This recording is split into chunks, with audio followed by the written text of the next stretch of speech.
Hello guys, welcome to my new blog. তো হামা আছে সাগাই বাড়ি। তো সাগাই বাড়ির এদিকে না দেখে যে একটা বুড়ি চুড়ি বেঁচে হচ্ছে। তো শ্রাবণ মাস পড়িছে, ওই জন্য সবাই তো সবুজ চুড়ি পরে। তো সবুজ চুড়ি বেঁচে হচ্ছে, তার সাথে হলুদ আর কমলা কালারেরও চুড়ি ছিল। এক ডজন কয় টাকা? 20 টাকা। এক ডজন 20 টাকা। ভালো স্টোরি পড়বার ভালো সময় পাবা, ভালো স্টোরি পড়বার ভালো সময় পাবা।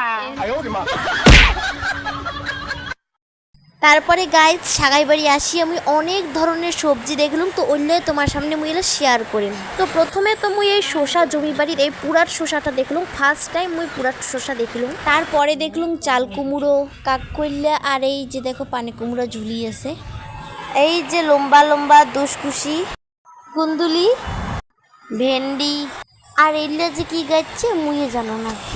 এই যে দেখো গোল গোল কমলা লেবু। তারপরে এই যে দেখো কত সুন্দর একটা ফুলের গাছ। ফুলের গাছটার জন্য তো একটা লাইক দিয়ে দাও গাইস।